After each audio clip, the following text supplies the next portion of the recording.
your You, experience. you don't know. Played golf yesterday with the City League yesterday afternoon, and I didn't know half the guys I was playing with. I mean, knew some of them by face, but I couldn't think of their names. So at that age where his name's starting to slip a little bit.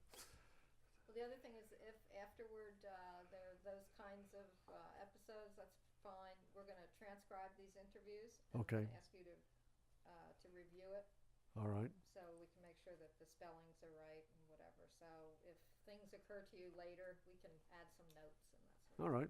Well, let's try it and see what happens. thing. Okay. My name is Nancy Dillette, and I'm an academic associate at Arizona State University and an oral historian. And today is Thursday, June 16th, 2005. I'm joined by Dr. Noel Stowe, chair of the History Department at Arizona State University, and he's also director of the Public History Program. And together, we're continuing to interview Arizona City County Management Life members for the ACMA Oral History Project. We're interviewing today Lou Sorensen, who worked as an assistant city engineer in Pocatello, Idaho, before serving the city of Kingman, Arizona, as the city engineer for 6 years and as the city manager for 20 years. 23 years. 23 years. Yes. We're documenting the history of life members in order to share the values and principles of people who created the council manager form of government in Arizona. And today the interview is being taped by Skyline Productions of Mesa. We're in Mr. Sorensen's home. It's about 8:30 a.m. and this is the beginning of interview number 11. So let's start back at the beginning and tell us where and when you were born. Okay, I was born in Denver, Colorado, back in 1936, and I lived with my parents there. My father passed away when I was 9 years old. We had a good family. It was during the war. My dad always wanted to be in the military. He had two brothers that were in the Army, and he tried to join, but he's had a bad heart, which proved in 1946 was really bad, and he died of a heart attack. That was in June. I believe by September my mom had family in Tucson, Arizona, and she took my sister and I got a younger sister 3 years younger than me. And we came to Arizona for that winter to be with her family. Her parents were both deceased, so she didn't have any family in Denver at the time. So we came down here and went to school, and she went back. She took us back to Denver at the end of the school year. And then she remarried, and we lived in Denver. I lived there until I was 15 years old. At that time, I had a stepfather that was not too kind to me. I ran away from home briefly and wanted to live with some family in Salt Lake in Utah, where my dad's family was. They eventually, people caught up with me eventually, and over several months I got aunt and uncle in Salt Lake agreed to take me in. Mm-hmm. Lived with them for a few months, and then an aunt and uncle in Ogden picked me up and said, "Okay, let's get Louis some education." I went to high school in Ogden. While I was 17, I joined the National Guard. When I graduated from high school in 1955, I went to work for the Bureau of Reclamation on a project in Utah, a Wanship Dam project. Which one was that? Wanship, W-A-N-S-H-I-P, Wanship. Okay. And Can you say a little bit about what that project was? yeah, it was an earthen dam. And I was hired as an engineering aide, and I worked in the soils lab. The uncle I'd lived with was a civil engineer, and he'd worked for the Bureau of Reclamation many years ago. So I think he kind of helped me get a job with them. You know, it's not like coming out of high school you always pick up a nice job like that. Anyway, I picked up that job and worked for a year. While I was working in Wanship, my guard status in Ogden started to decline. I couldn't attend all the guard meetings, so I got drafted a year after high school. Went in the Army for 2 years as a draftee, came out of the Army, and after being in the Army, back up just a little bit, when I was in high school, when I graduated from high school, that was the end of my education. I didn't want to do any college education. I thought, as far as I want to go, I don't want to go back to school. 2 years in the Army convinced me I ought to go back to school. And I came back out of the Army, and my grandmother had died while I was in the Army, and she left me $500, and I didn't spend that. I put it aside for college while I was, just before I mustered out. And I used that to get myself started, and went to Weber State University and Weber State College at the time in Ogden. Went into engineering and studied engineering for 2 years. I met my wife Barbara while I was there. We got married in 1960. She was in education. She was a year ahead of me. She went to school at Utah State University.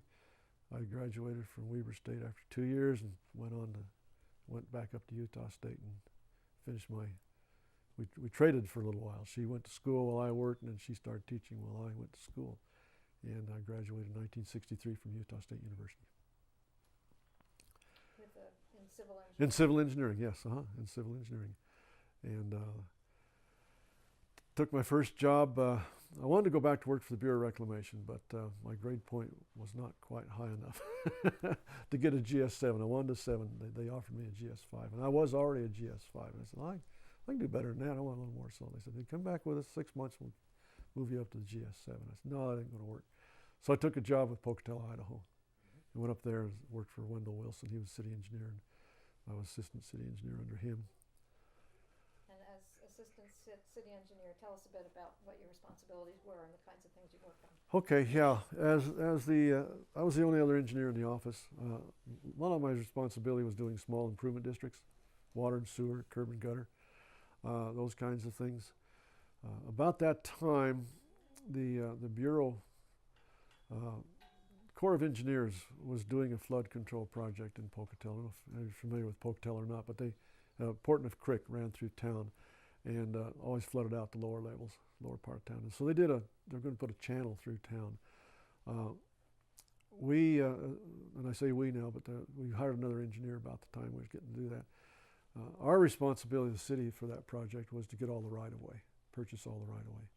Okay, you have a meandering creek wandering through town,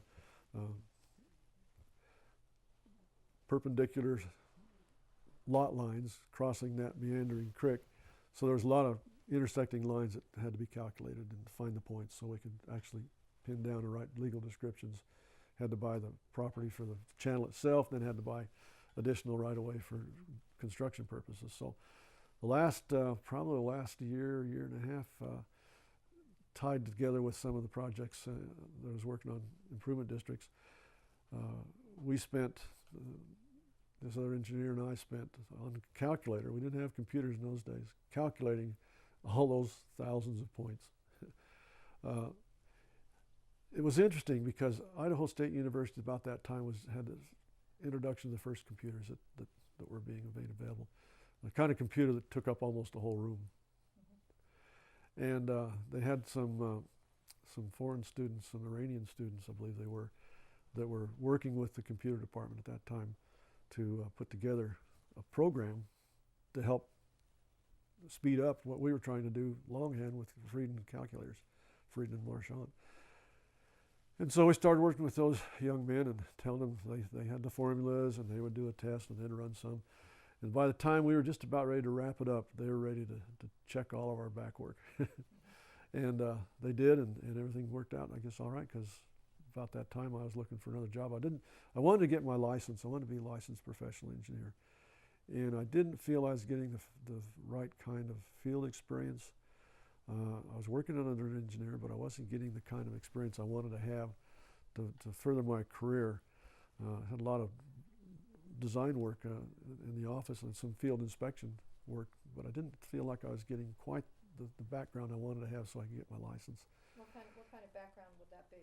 What more did you want to have? I wanted to have more experience in the area of structural experience. I wanted to have a little more experience laying out subdivisions. I wanted to have a little more experience, civil engineering type of experience. And I wanted, eventually my goal in mind was possibly, because I was with the city at the time, getting the kind of experience where I could go into public works, be a public works director, supervise people and schedule maintenance programs for cities, for a city. And that was basically what I thought, well, someday maybe I'll do that. I'd like to try that. And so, like I said, it didn't feel like I was getting quite the experience that I really wanted. I'd worked with them, I think, 3 years. And there was a new engineering firm that was opening up its offices in Kingman. They just three gentlemen in engineering, an electrical engineer, a structural engineer, and a mechanical engineer put together a consulting firm. I learned about it. I talked to them. I said, I'd be interested in going to work as a civil engineer for you. And they said, all right, we can probably use you. So I went to work for Alpha Engineers. And Alpha was the name of it, ALPHA in Pocatello. Oh, I'm sorry, this is in Pocatello still? Still in Pocatello, okay. Yes, still in Pocatello. But they were thinking of opening an office in Kingman? No, they just opened an office in Pocatello, okay. Right, And I went to work for them, and their primary engineering focus was industrial engineering. They worked for the FMC Corporation. They also worked for Simplot, which is a big corporation in Idaho, J.R. Simplot. He had several factories, chemical factories, mostly fertilizer type things. But he was opening. He had a French fry factory in Burley, Idaho. They made McDonald's fries, and this is when McDonald's was just on the ground floor of getting expansion in the fast food industry. And he was going to build a new plant in Caldwell, okay. And so they hired Alpha hired some folks because they had the contract with Simplot to do their design for their new French fry plant. And so I went to work for them, and over the course of, I was 6 years with them. Over the course of the first 3 or 4 years, I was more or less a job shopper. I don't know if you're familiar with that term or not. An engineer on hire, a rent engineer, if you want to call them that, with Alpha Engineers, and lived in Pocatello. We'd fly over every morning or every Monday morning to Caldwell, charter an airplane. Simplot had their own aircraft business, and we'd charter an airplane, fly to Caldwell, work all week, and sometimes we worked 2 weeks and come back home. We just had our son, and I didn't like being away that much from our family. By the time he was about 2, I realized that I wasn't seeing the family. We had a daughter, and I wasn't really seeing our kids. And my wife was raising them, and I was home on weekends, basically. So I thought, well, maybe we ought to buy a home in Caldwell since we're going to be over there most of the time anyway. And we did. No sooner than we got our house there than Alpha Engineers started flying me back to Pocatello on a chemical plant. And as a civil engineer, I was working with a structural engineer. So a lot of the stuff I was doing was structural working. He was doing a lot of the design, and I was in the field making sure it was put together the way they designed it. And so at that stage, I said, well, this isn't going to work. If I'm going to be with Alpha, we moved to Caldwell, sold our home in Pocatello so we could be with family. It wasn't working, so I thought, well, I'd like to find a job that I can stay home with. Mm-hmm. And I saw an advertisement in the Engineering News Record, which is a magazine. Kingman, Arizona was looking for a city engineer. And I thought, well, who knows? I might have had enough experience in city engineering to qualify. So I made an application. Did you know anything about Kingman at the time? No. Arizona? No. Okay. I knew a little bit about Arizona because I'd lived in, as a 3rd or 4th grader, whatever it was, when my father passed away in Tucson. I knew Tucson. I liked Tucson while I was there. It was nice in the wintertime. Denver was cold in the wintertime. So I thought, well, okay, I'll make an application. So they came down and interviewed, and they offered me the job. And that's how I ended up moving down here. And I made one mistake in that move, one big mistake. I came down and interviewed for the position. And my wife asked me what was Kingman like. Well, she knew Wells, Nevada, because her family lived there. Her grandparents lived in Wells. And I said, you remember Wells? And she says, yes. And I says, that's Kingman. And I should never have done that. Because she always had the picture in mind. If that's Kingman is like Wells, no, I don't want to live there. There's, too far away from everything. And of course we got down here, and it was a little ways from a lot of stuff. We didn't have McDonald's. We didn't have anything in Kingman when I came in 1972. And she's never let me live that one down. So Anyway, that's how I ended up in Kingman, Arizona. So give us a sense of what Kingman's like. What it's like here in 1972. In 1972, Kingman had just hired their first city manager. Actually, he's hired him a year before, Clarence Bigelow. And Clarence hired me. And so they were just getting into the idea of having city council manager form of government. And so there was a lot of learning going on at that time. They had zoning codes. They had a municipal code that they'd work with. And of course, all the department heads that were with the city at that time worked under the mayor and different council members more than a manager type thing. They had a city clerk that was not. He basically lived here, I guess, most of life and took the job as a city clerk and just. So they were in the process of developing new ordinances, planning and zoning, adopting new codes there, planning and zoning codes, getting some codes as far as administration, some engineering codes, standards and specs. Used a lot of the county material. The county planning and zoning department, the county planner had an agreement with the city to do the city planning and zoning. Building inspection was coming on, adopting some of the uniform building codes and those kinds of things. And so in 1972, it was basically a transfer from strong mayor council government to council manager government. So they had a strong mayor form of government before. Beforehand, yeah. Do you know what was the impetus at that point to switch to the new form? I don't know what spearheaded that, unless it was encouragement from the League of Arizona Cities and Towns. Might have been. I think we had Harry Hughes was the mayor at the time. I think we had a progressive mayor that wanted to knew he was growing, the community starting to grow, wanted to step back and supervise a manager type government, and the council agreed with him. Can you talk about what you mean by it's beginning to grow? How big is it? And what does growth mean? As I recall, the population of Kingman was about 7,000, between 5 and 7. We're right now, I would think, upwards around 25,000, close to 30 maybe.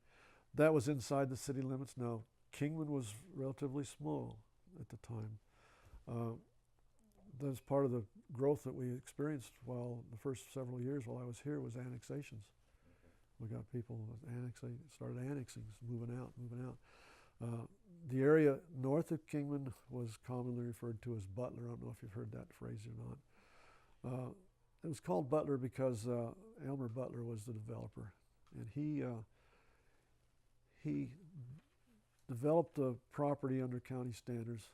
No curb or gutter, just streets, and the water system, and no sewers, all septic systems.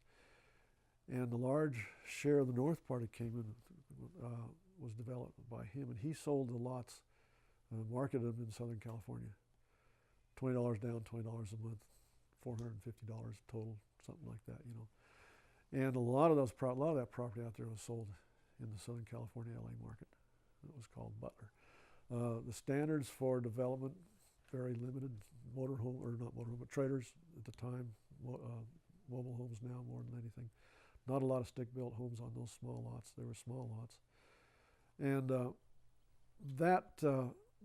that area seemed to grow faster than inside the city limits. A lot of people came and wanted to be in the county. They didn't want the regulations to live under that we're finding in the cities. And so that area out there sold. What kind of persons moving in? Mostly retirees. Yeah, more retirees at that time. And a lot of that property is still held by retirees. Although it's changed a lot over the years. If there's a low cost neighborhood in Kingman, a lot of it would be in the Butler area. A lot of crime out there now, and they're still in the county. A lot of those people didn't want to annex; they stayed like they are. Anyway, that area was. I'm going to say they had roughly 5,000 to 6,000 people too. So we had in the Kingman area upwards of 10,000 to 12,000 people. They had their own water company, and right after I came, the city offered the the rancher that developed the water company out there an opportunity to purchase his water company. And he agreed to sell. And so the city acquired that water company along with the little Kingman municipal water system that we had inside the city limits. And of course that, a lot of people out there weren't happy with that. They don't want to pay the water bills of the city, but we didn't change the rates or anything at that time. You know, and it was all encompassed so it'll all be working together. Mom, my wife. We'll let her sneak out. That's me. This is Barbara. This is Lowell. Stoll. Good to meet you. Thank you. And Nancy. Hi. Good morning. Good to meet you. Did I give you a bum steer today? No, we did very well. Did you Yeah, go we the did wrong way? fine. If I can't go the wrong way, I can't go at all. So Joe's on the floor. I'm happy to meet you. And Thomas is on the. Happy to meet you. Thank you for letting us commandeer your Yeah, we home appreciate it this very morning. much. Oh, that's fine. We're happy to have you. Yes. I'm on my way. I've got to go to Bullhead City. It's okay. I'm going in the store and shop. I'll turn the cooler on. You guys are probably getting warm. Yeah, why don't you hit the cooler? I'll close this window over here. Unmic you here and stop tape for a second. Oh, okay, that's right. I'm mic'd up. Anyway, Kingman was Just a second? Okay, I'm rolling now. testing 1, 2. All right. The sense of the community at that time was that, yeah, we're ready for council manager form of government. Let's take it real slow. Let's not jump into anything real fast. One of the things that happened right off the bat, the council hired Wilson and Ham to do a general plan, and also to create, the Wilson and Ham I think is out of Tucson at the time, and also to develop a zoning manual for us. They did that, introduced it, and some of the folks started looking at it and said, that looks like Scottsdale. Signs only so high off the street, you know. We're not ready for that. You know, that's a little problem adopting some. They had to make some amendments so they could have off-premise signs and some of those kinds of things. They just weren't quite ready to be a Scottsdale. And so that took some growing pains to work through that. What's the community like? You talked about the retirees being outside. A lot of the- What's Kingman like itself as a city in terms of what Then, people doing? then and now. Well, Yeah, it's then was a lot. Yeah. Then was a lot of basic old town folks. The new people coming in didn't move too far outside of the populated area. Kingman didn't. A lot of them didn't move into the Butler area. Some of them did. Obviously, the ones who lived in Butler couldn't serve on city councils and things, so didn't get too acquainted with them except when they're complaining about the water system. But the folks that are inside the system, inside the city, that lived on the water system and were part of the council form of government, businessmen, educators, doctors, folks like that, basically. Don't remember any retirees on our council at that time, although we did have a few. But ranchers that lived in here, that had ranches just outside and around Kingman area, that lived inside the city limits, that didn't want to live outside too far. The retirees that we're talking about, the property sold in Los Angeles. Those folks were blue collar workers, a lot of them, most of them. We had friends that we became acquainted with older than we were. He was a meat packer or a butcher in one of the stores over in Los Angeles. And the folks like that could afford the low, you know, the $450 lots. And finally, I think the top price they ever went were $750 a lot, and $20 down, $20 a month to pay for them. And the economic activity in Kingman at that time that supported the people was Primarily, I think tourism. okay. I'm going to be honest with you, I think it was primarily tourism. We didn't have an industrial complex, didn't have those kind of things happening. And mining. I don't want to forget mining. Duval had a copper mine 18, 20 miles outside of Kingman on Highway 93 towards Vegas. And it was a very active mine. A lot of the folks in Kingman were miners, and so they good wages, good paying jobs. Actually, you know, it seemed like we had better shopping at that time. Central Commercial was a general marketing area, had nice clothing and stuff. I actually had a men's clothing store, Alex's Toggery, which we don't have now. We go to Walmart, you know, and shop, or Penny's. There was a Penny's store. The hospital had just expanded and built a new hospital that has since grown quite significantly. One high school, Still only one high school.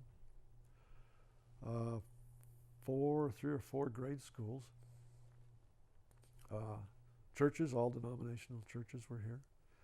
And Ford Proving Grounds is just down the road, a little ways on Highway 40, Interstate 40, 20 miles at Yucca.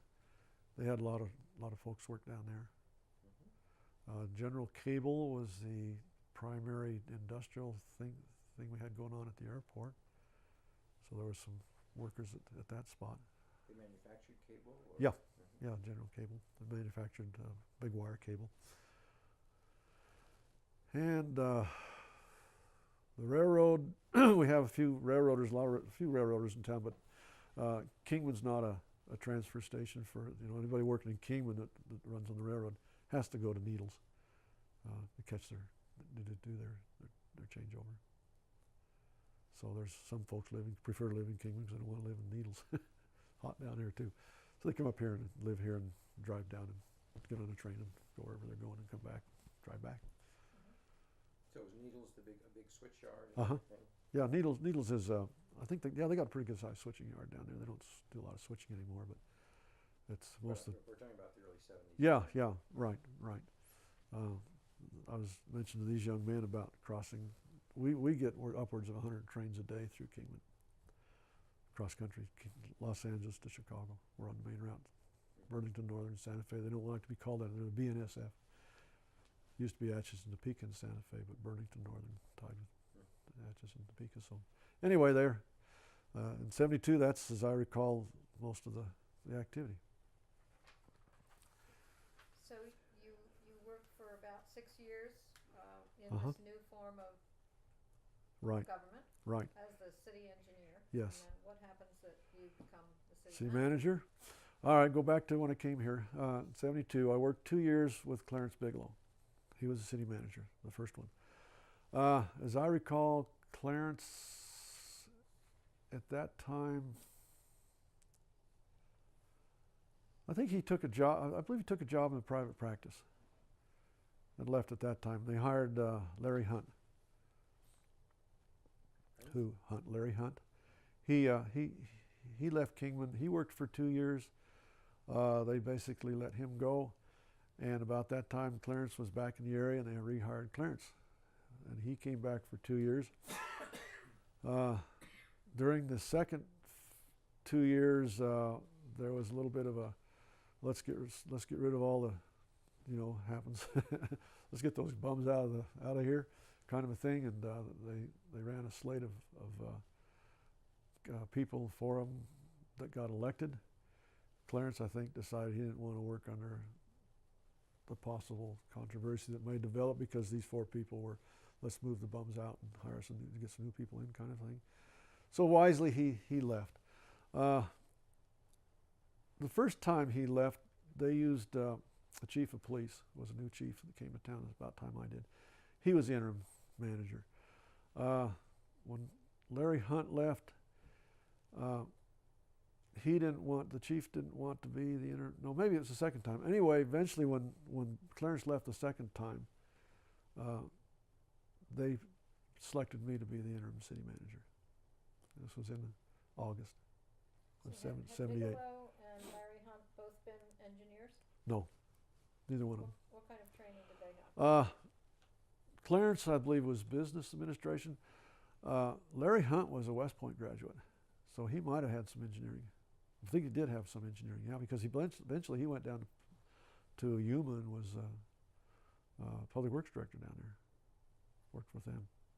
Yeah, Larry had some engineering experience. But my 6 years as city engineer, I got acquainted with a lot of the people and a lot of developers, a lot of those kind of folks, the movers and shakers in town. And they appointed me as the interim city manager. I didn't want the job of being city manager. I wanted to get them a good manager. That was my goal at that time. We were going to recruit nationwide, and let's find a good man for the job, good man for the slot. And getting close to the end of the recruitment period, when applications were several council members came to me and said, we understand you haven't submitted an application for being city manager. I said, well, I don't know if I'm ready for it. I still got a lot to learn about this city business, city government. I don't know a lot about it. If I were to be city manager, I don't even know how to put the budget together. You know, I don't know anything except engineering. That's what I've been concentrating on. And they said, well, isn't there someone? And I said, yeah, we've got great department heads. Got a good public works director. I got a fire chief that was a volunteer chief, but he was full-time chief with us. A new police chief. The finance guys were great. They knew what they were doing.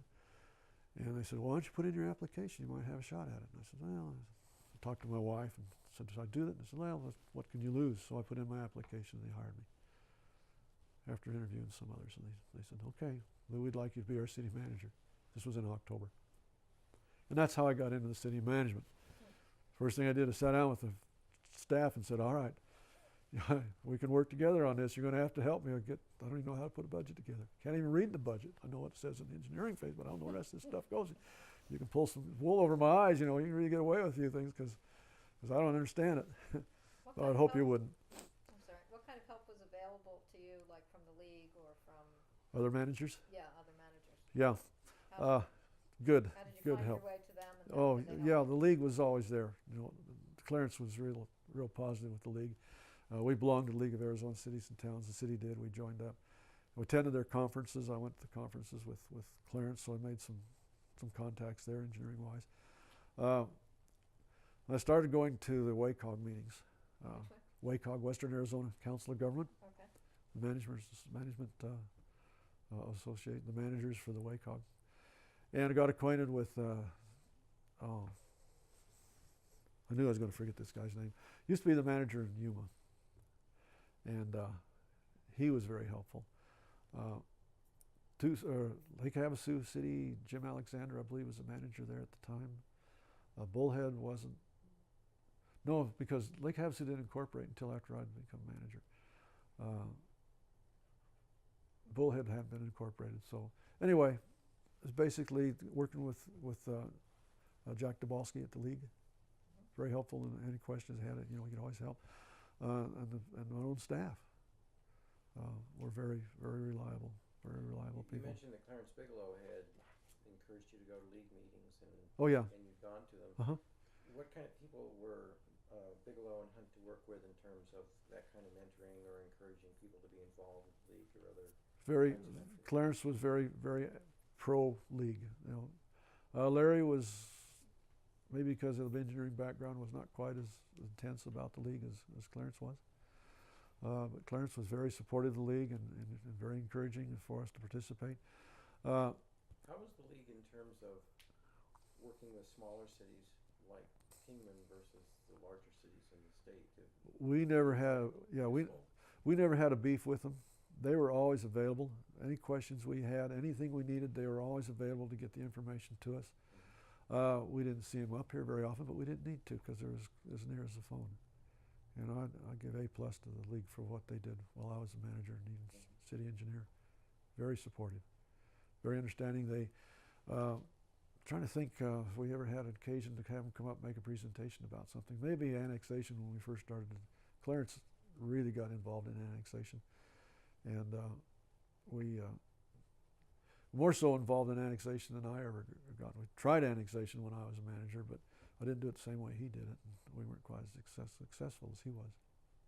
Why was annexation important? Primarily because population is a number that's used on financing, revenue sharing, state and gas taxes, you know, income tax. That was important to us. We needed that revenue. And we wanted also to make this a solid community. We wanted to have everybody focusing on the same thing and learning what's right for Kingman by having the whole community together. But sometimes that doesn't sell to some of the folks that want to be out in the county. There's still a lot of them. Right now, I think inside the city limits is bigger than outside the city limits, but not that much. There's probably, I think our last census, 2000 census, I recall, was 23,000. I think we've grown a few since then. Outside the city, they were always ahead of us. I think their census came in around 20,000, 18,000, something like that. So city's gradually getting bigger and overtaking the outside the city as far as population. But you can't. underestimate the importance of revenue to cities, and that was an important element for us.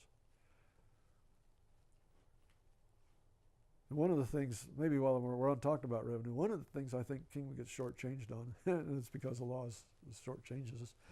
I believe it was 1981, 82, someplace in there, Havasu Incorporated. Before that, the gas tax, the way it's distributed in Arizona goes to the county of origin, and then the county is distributed by population. So Kingman was the only incorporated area. The county got their share, we got our share, and it was a good chunk of change for us to work with for our street and roads projects. Havasu Incorporated, and lo and behold, they had a greater population than we did. And so our chunk went smaller, they took their share. Then Bullhead Incorporated, so now they got to share it with three of us, and then pretty soon Colorado City, because they're in part of Mojave County, incorporated, so now it's shared four ways. And we're getting our share, but I always felt like we were getting shortchanged, because it comes to county of origin, and you can go to Bullhead, and you can go to Havasu, and you won't see the truck stops that we've got. You won't see the fueling stations that we have in Kingman. As you came down the highway, you saw Pilot Oil way out there. They're outside the city limits, so it comes to county. Love is still outside the city limits. But then when you get into the city, you may have noticed we've got several truck stops inside the city limits. All those generate fuel taxes, but we don't get our share. Yeah, I think we ought to have more than that. Change the law so when it comes to this county of origin, it also goes to the city of origin, so that we can. But that won't happen. So that's one of the reasons we always thought we'd like to get greater population, because it is a revenue stream, and it also industrial development, commercial development. Just now we're starting to get a few things that have already been to Havasu. Home Depot, in Bullhead, Home Depot, Walmart, Super Walmarts. Havasu turned theirs away. Bullhead got theirs before we ever got ours. And a lot of it because the powers that be that see what's going on, want to visit a community, want to establish something in the community, look and see what the population is. And they pick it up and say, well, Kingman's only got 22,000 people. We're not ready for us yet. But they come to Kingman and they see us, 22 here and 18 out there, and 5,000 or 6,000 out in Golden Valley within 20 minutes of driving into Kingman. And then pretty soon you're up over 50,000 people, but it's not inside the city limits. So, and that's a deterrent for, I think, for some of our industrial development and stuff. So it sounds like there was a lot of, I don't know if you'd say tension, but there, talk a little Growing bit about pains. Growing pains, okay. And how did you work together with the other cities on some issues? Oh, yes. Yeah, probably the most significant issue that we worked together on as far as the other cities is our Colorado River allocation. Kingman in 1967, when they were writing the new allocation, got 18,500 acre-foot allotment from the Colorado River. Okay, had it for 25 years, contract, 25 years. I came in 72. We dealt with the Bureau of Reclamation each year. We'd go over and make sure that they knew we were still alive and were interested in that allocation, and we did that all the time, basically almost every year. Come 1997, one time before that, about, I'm going to say 1993 or something like that, Arizona tried to settle with the Auction Indian Reservation, their water allocation. And they saw Kingman's allocation. They knew we were where we're at from the Colorado River, 40 miles from the river. The expense of getting the water over to Kingman was very significant, big expense. We could never afford it. And once you got it here, we had to treat it, which is another thing. We're on natural wells around here in Kingman's, deep water wells. And so the Auction made a thrust at some of the western Arizona water allocations that weren't being used. We dug in our heels and said, no, find someplace else, And they finally settled with, I think, down in southern Yuma area, the Mesa, something. Water company said, well, we'll gradually relinquish some of ours because we don't need it. So anyway, we still had the allocation. In 1997, we realized something's going to happen to us because they probably won't renew it. We're going to lose it? What's going to happen? So we started negotiating, working with Bullhead City Another Colorado River water users, Bullhead, a couple little irrigation districts down along Mojave Valley, and Lake Havasu all had allocations. So we formed our little Mojave County Water Authority and started petitioning Congress. I'd go all the way to Washington, D.C. To allow us to work with the Bureau of Reclamation. Had to get a law set up in Arizona so we could do what we wanted to do. And we could transfer our water allocation to these other folks that could use it on the river. And they in turn would not supposed to use the word sell, but transfer funding to us so we could develop our well system here in Wallapai Valley, which they did. We managed to get that transferred over. So we all worked together very hard on that issue. Kingman benefited because I think right now I think it was $500 an acre foot or something like that. Havasu paid their full share, which was about $3 million at the time. Bullhead had started taking some of theirs, and the others started using a little bit of theirs. But that was valuable to us because we wanted to develop our own well field, and drilling wells and putting in transmission lines and those kinds of things is very expensive. You can't hardly do it on the backs of the ratepayers. So that source of funding has been available to keep our supply of water adequate for our community. Are we talking about revenue being moved around here, or is it you're using wells and they're not using wells and they're using Colorado River? They're using Colorado River water, yeah. Of course, their proximity to the river, they're right on it, both of them, Bullhead, right there. And I don't know if Havasu has, I think they've always used river water. And Bullhead, they may have some wells, but I don't think they're not municipal wells like we have. Our wells are 1,000 foot deep, 1,200 foot deep. And we've had the basin studied using some of that money. They've studied it several times. They tell us there's enough water for 100 years for 300,000 people, basically the numbers I recall. And so we got water for, we're not that high yet, and we got water for quite a few years in the future without having to use Colorado River water and an expensive treatment. But within the state, it's not based on allocation, it's based on this money aspect. Yeah, within the state, the Colorado River Agreement, Groundwater Act, the state has a Groundwater Act. They're based on, that's all based on what water the 7 western states. The allocation that's allowed to California, they're bickering back and forth over what's the lower western states get now. Our money, ours is used, our allocation, because it wasn't available financially for us to utilize. Went to these other units, these other places, said we'll pay you for them. Okay. We'll give you some money for them. Okay. So they didn't like to use the word sale, as the allotments were traded. So did Kingman have to permanently give up its allotment? Yeah, we really think Kingman will never be on Colorado No. River CAP system.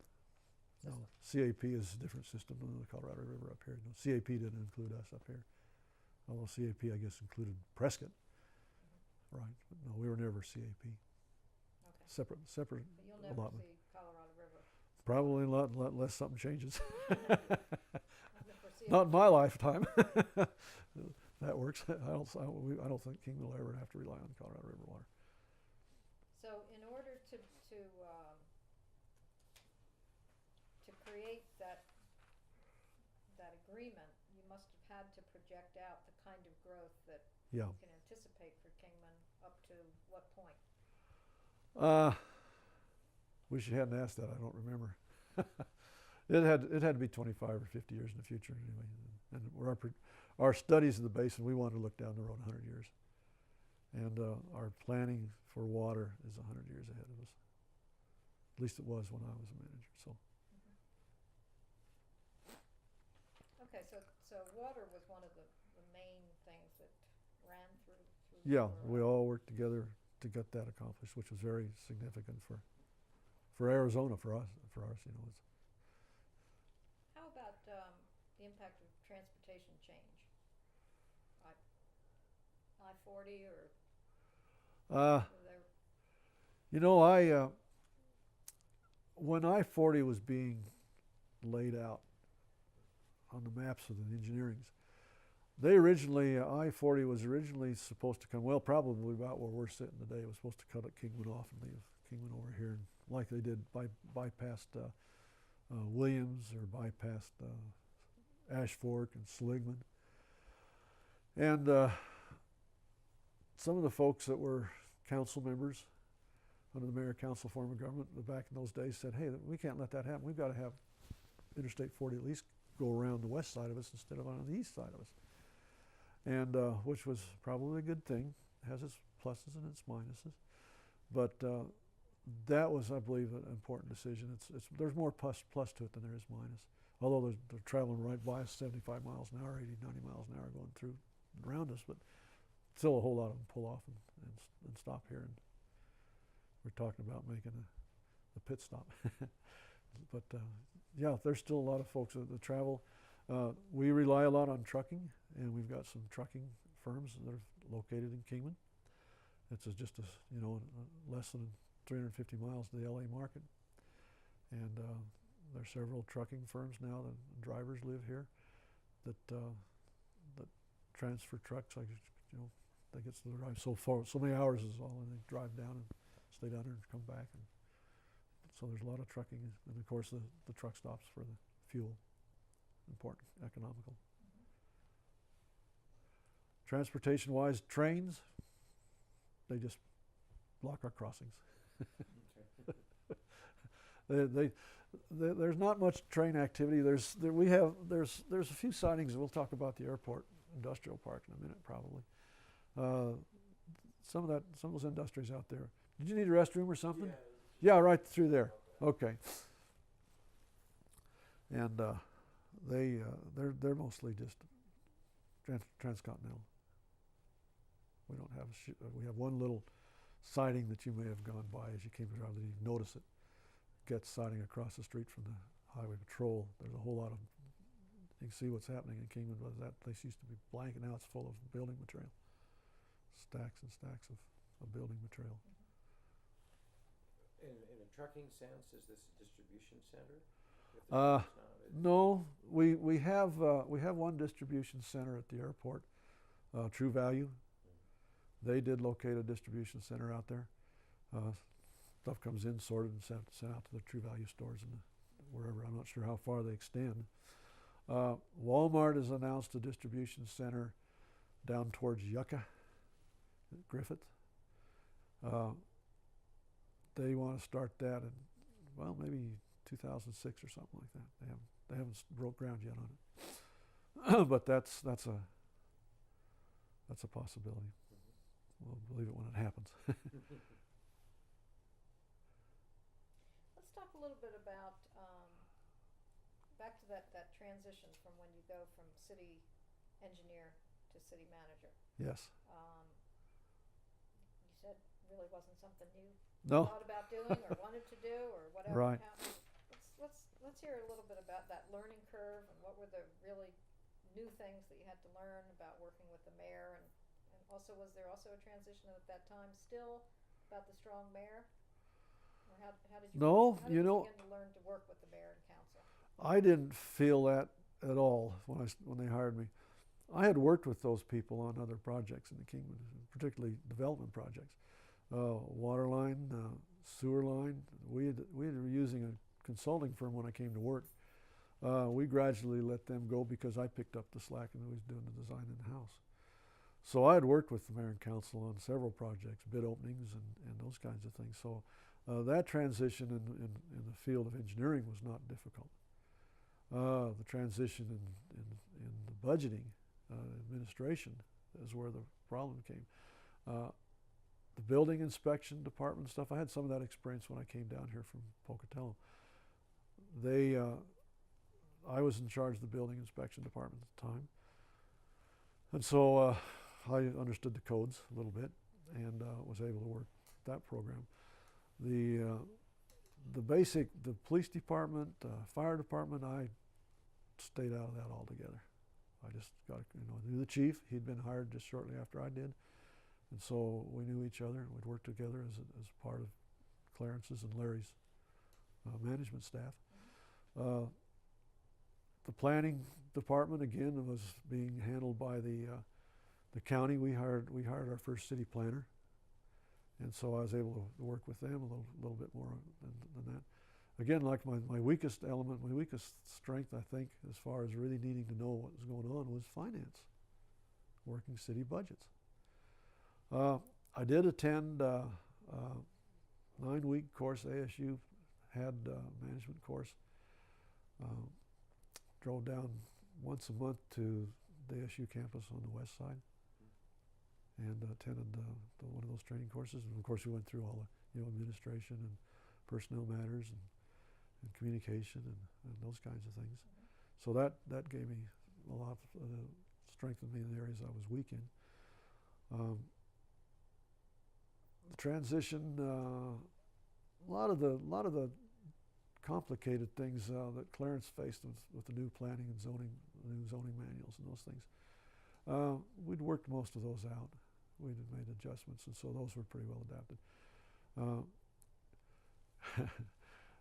Thought of one. We had an advocate, an anti. Well, they're not advocates, but they're anti-establishment kind of guy in Kingman that had been the go-to guy that the previous mayor and council were on to for understanding ordinance and stuff. He didn't have any background in city government, but he was a guy that he wasn't a lawyer, but he liked to believe he was kind of a guy. And he gave Clarence and Larry all kinds of problems. Letters to the editors, criticizing this, criticizing that, criticizing. But when they hired me, I got maybe one or two, and then he backed off for a while. I don't know why it was, but I think he must have wore out the other two guys and said, Sorensen may not be so bad. So you don't know what he's doing to get away with a whole lot of stuff. I don't know what it was, but he wasn't on my case a lot, so I didn't have to deal with that. Although as I continued to get more involved, there were people who got on my case, but that comes with the job. How about in terms of just developing your own management style? Yeah. Were you mentored by the previous managers? Yes. You sort of adopted what you saw that worked for them, or did you have different personalities No. from them and different techniques? I was mentored by the others. I always thought Clarence was a great person working with staff and managing people, so I tried to pick up what he was doing. I made a few changes when I was appointed the manager. I had to rely on the team, and I had to build a team effort there. We had friction in a couple of departments. The public works did not like parks. I'll be honest with you.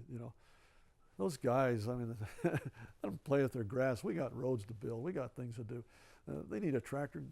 Buy them a tractor. We're not going to roll our tractor kind of a thing, And breaking through that, getting it to come together.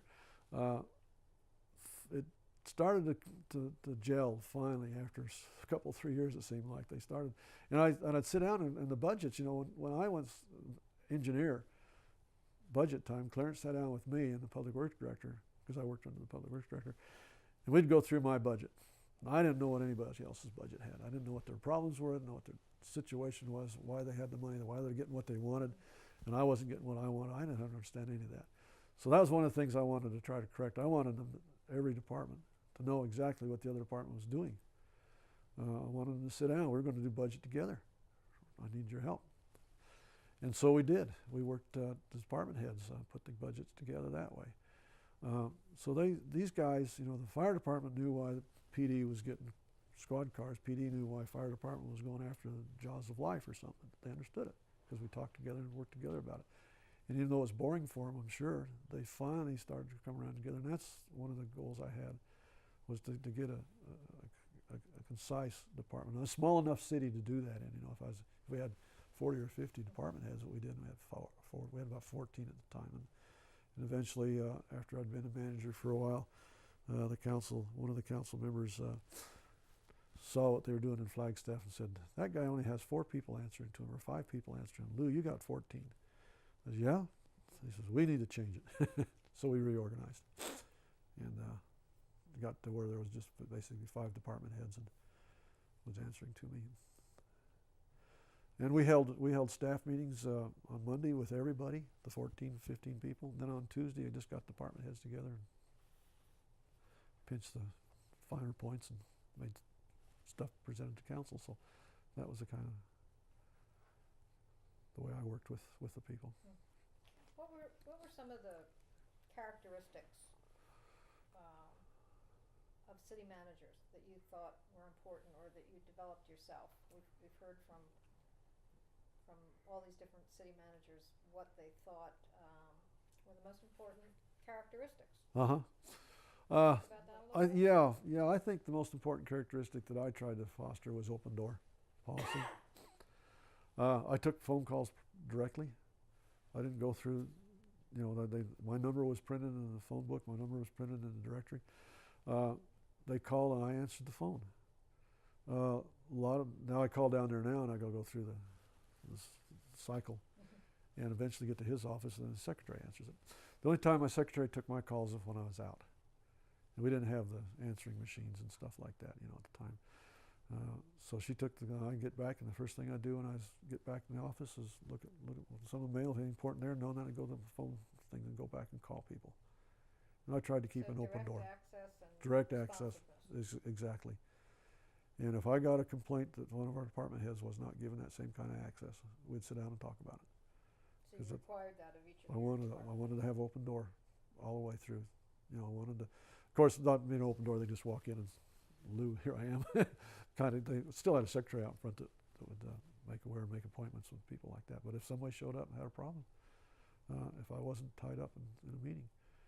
And that's some of the things I heard a lot of times people, attorneys will call me and say, Lou, gee, it's great to just pick up the phone, dial your number, and there you are. Don't have to go through so-and-so. He said, why don't you teach the other guy how to do that too? And I said, I'm working on him. I keep working on him, but sometimes it didn't quite work. And when you sit down and evaluate, and I'd be able to say to him, hey, look, do you realize you're not available on the phone, you're not calling back, you're getting complaints, you're not returning the calls? Yeah, I guess I better do that. So that's an ongoing, all the time kind of thing, never changes. New guy comes on and got the same problem. Even the folks that are around knew that was policy still. Some of them like to be over here, up there, instead of having an open door. But that's the way I like. Now I don't know if I learned that from somebody or just decided that's what I wanted to do. But I think I probably learned that that's the thing to do because of what was happening to the previous managers.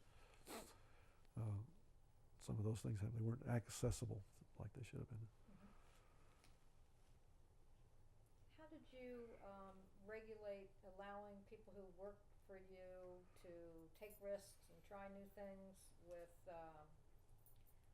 city managers talk about that balancing act of trying to be open to new things but ensuring stability at the same time?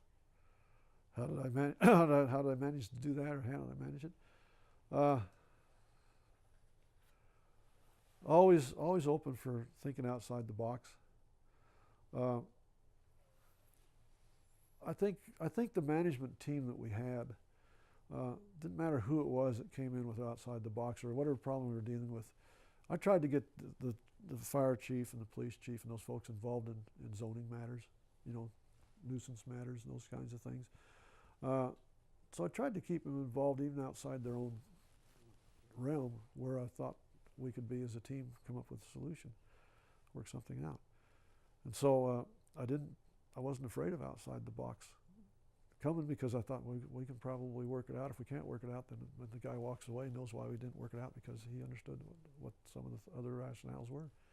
Try to thoroughly evaluate before we tried to do that. Could you give us an example of a time where you needed to develop a new procedure or you needed to change the way things were? The thing I think of when you mention that, probably our strategic planning ideas. It was a new, strategic planning was a new concept that I'd picked up at one of the meetings I'd attended or something with some council people. And I said, we need to do some strategic planning. We need to find out what we're going to be next 5 years from now, where we want to be in 10 years, and do some real serious strategic planning. No, not another meeting, Lou. Come on, I have another meeting. Yeah, we're going to try and do that. It took a while and several efforts before we really gelled, even over years, with the council. And that's one of the things that I wanted the council to be fully aware of what was going on at all times. I never wrote a letter to another agency or a letter to an irate without making a copy to the council. And that's probably, I probably hadn't started doing that until I'd been a manager for 4 or 5 or 6 or 7 years, something like that. And I got in trouble with the council one time. And it was, I thought, pretty deep trouble. I could have been fired over it. Basically, it concerned a personnel matter. I'd gotten a complaint from a young man that was working for the Public Works Department. And he said, "Lou, do you know that these guys are doing this, and they're doing that, and they're doing this, and doing that?" And I said, "No, I don't know that. Tell me about it." "Well, I don't want to get in trouble." I said, "I need to know. Who do I see if you don't want to tell me? Who can tell me?" "Well, you can check on a couple of these things." And so I got the Public Works Director. "Do you know this was going?" "Oh, yeah, yeah." What they were doing is, they had oil, dumping oil out of a truck and putting it in a barrel instead of transferring it someplace else. They were using it. Some guy, when he needs some extra oil, he takes some of that old oil and take it home and spread his driveway and do those kinds of things with it. And doing those kind of Mickey Mouse things, nothing real serious, but it was not what should have been done. I notified the mayor that I was having this problem, and I thought maybe there might have been some theft. And I said, "I think we need to maybe call in an investigator and find out if there's been some theft or not." "Okay, that's fine. Let's go ahead and do that." And so I got the police department to come in and start doing their investigation. Then along the way, it kind of leaked out. The police were investigating the Public Works Department. Some of the council learned about it, and I hadn't told them. And the mayor hadn't said anything. And so I got called in. "What's going on?" And I said, "Well, here's the story. What's going on? Garbage cans were, instead of being put out for auction when they were done with them, we got these roll-out containers. The superintendent was giving some to his ranching buddies because they cut them off and make good feed things. And so we did an investigation, and the council was pretty upset with Lou because he hadn't kept them informed. I said, "Well, it's a personnel matter." I thought. He said, "Well, we need to know. You start an investigation. We need to know about that." So I learned that even personnel matters, I had the council informed that somebody's, there's been a complaint about this and that, without going into the details of what it necessarily. I didn't want to know the details. I just wanted to know what was going on and what was happening, so I didn't get blindsided by the reporter coming by saying, "Hey, what about this investigation that's going on in Public Works and the police department's doing?" We did the story, got the whole thing done, and still the city attorney, he didn't know what was going on. He didn't know what was going on, and he said, "Lou, I think this needs to go to. You've got some real serious problems here. It needs to go across the street to the county attorney's office." And I said, "Well, let's take it over and let them look at it." He said, "I'm sure there's going to be some complaints against some of these people." Went to the county attorney's office, and it was dropped. They looked at it and said, "They got nothing there." And so the whole issue was blown over. It just kind of blew out of proportion for a while. I was a nervous Nelly. I learned then I need to keep the council fully informed all the time, all the council fully informed. And I didn't want any of the council. And the council manager form of government took a while to get department heads to come around to realization that they needed to come to me. They weren't supposed to dance off and grade somebody's road because the council says, "You need to go and grade this road," or "You need to go do this, you need to do that." Took a while for the staff to catch on that. And that's one of the things I insisted on, that they would work through me. So they finally learned that if councilmen said, "Hey, we'd like this to be done," they would say, "All right, let's take it to Lou's. Let's go talk to Lou about it. And if it's can be worked in, we'll see what we can do to help you with it." And that worked out. Even the mayor I worked for the most, last mayor, in fact, the mayor before him, they both directed. They both got under council members. New council member come on and start, thinking, "Well, now here I'm a city council member. I can get this done if I want it done." The mayor would sit him down and say, "You can't do that. You got to work through Lou. He's totally responsible for the administration and doing it. He can't do his job if you guys are jumping in and interfering with him," which was always glad to see him do that. And that took a while early on, but once it got the mayor established, got elected 2 or 3 different times, and it helped a whole lot that way. What were some of the federal funds that you got for community block Yeah. development, that kind of thing? We got HUD grants. There was special funds that came during, what was it? Jimmy Carter's administration maybe gave an infusion of HUD grants, HUD money for water and sewer we got a nice grant there. Always in line for highway grants, federal highway grants. CDBG every year. We finally, it got to be where the battle with the other communities in the Western Arizona Council of Governments is funded through WACOG. Got to be the point where, you know, it was kind of chaotic. And finally, they agreed. Well, let's share Havasu and Bullhead and Mojave County and Kingman and Colorado City. Colorado City, they agreed would always get a little stipulation. They'd get a little money, a couple $100,000 maybe a year. One time frame, Bullhead and Havasu would share. The other one we'd share with Mojave County, so that the monies were distributed that way. And we could count every other year, put together a program, a plan, you know, and get monies those ways. Enhancement funds through ADOT and stuff, those were competitive most of the time. We competed at the WACOG level, and we go and compete at state level, and we've picked up some funds those ways, that way. Quite a bit of project money that way. How about the historic preservation? Yeah, I didn't get, that was basically handling our planning department. The restoration of the powerhouse, and if you folks get a chance to go down and take a look at that, or if you saw it and go inside and see it, it's quite a remarkable accomplishment.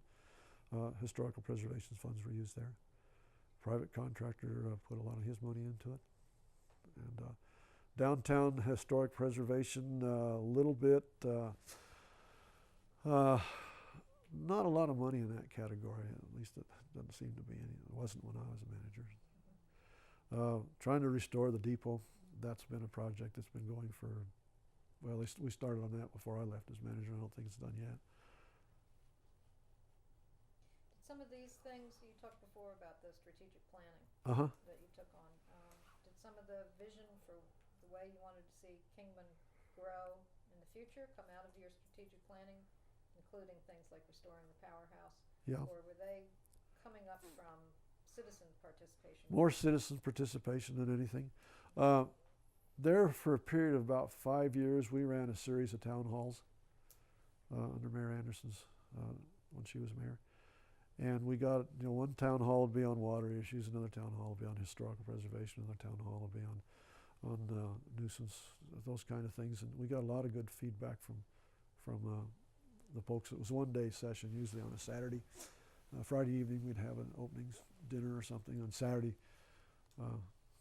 one-day session, and go all day Saturday, and then come back and go through the findings with the community.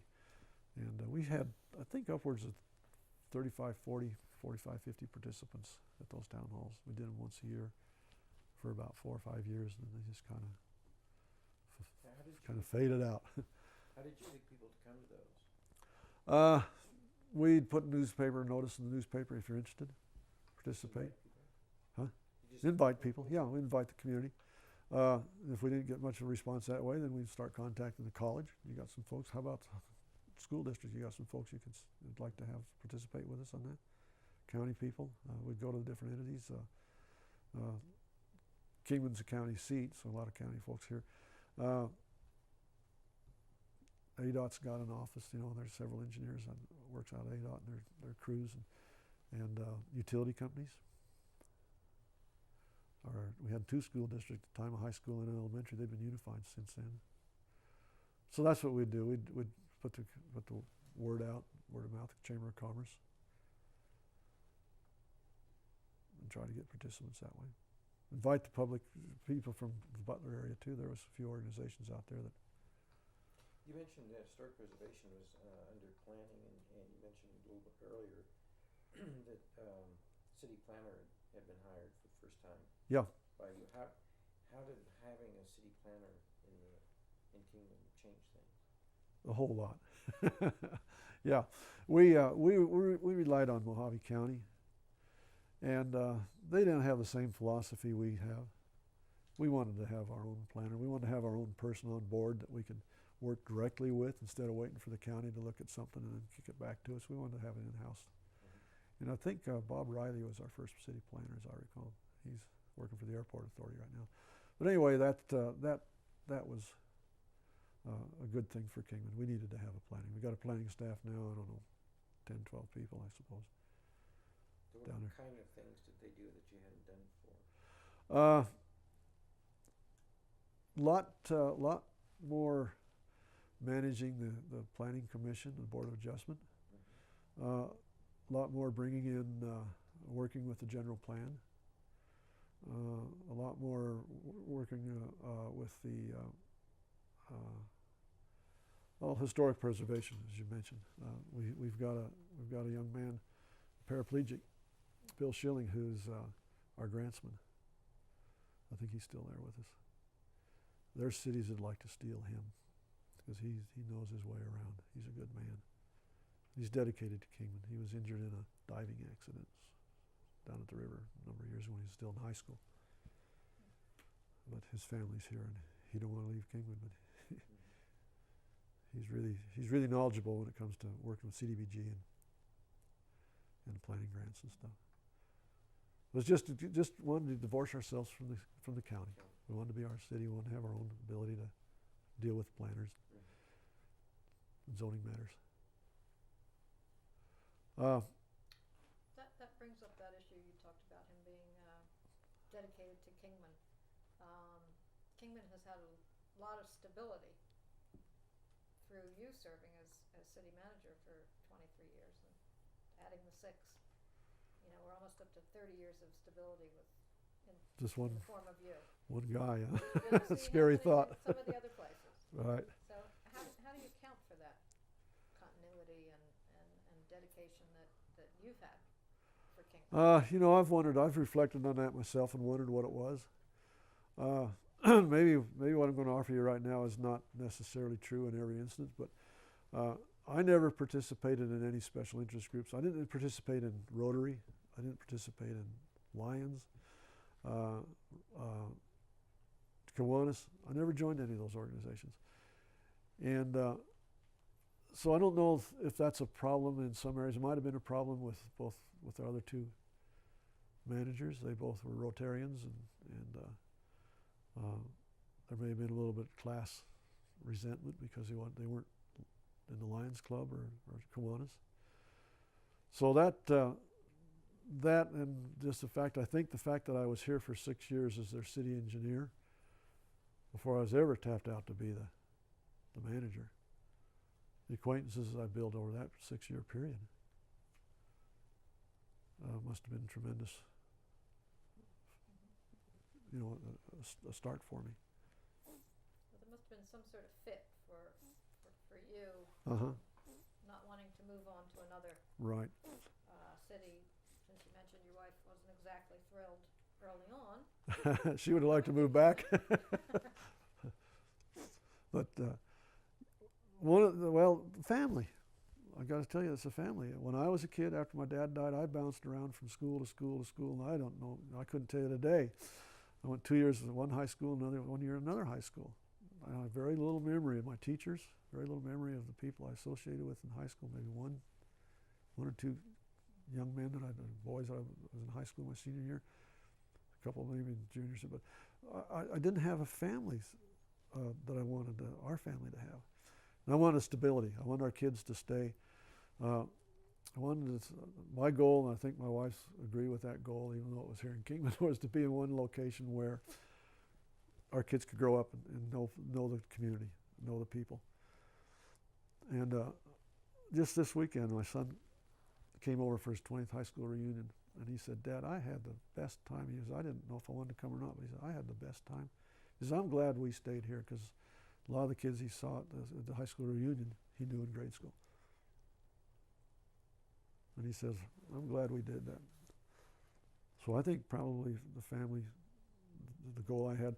After I retired, the kids are already gone. And, my son's in California with seven children. My daughter and her husband are in Milwaukee with 1. So, after the kids left the nest and we were here alone, and I was going to retire, I said, "Hey, I'm ready to move back. Let's go back up to where her folks were in Utah, Brigham City."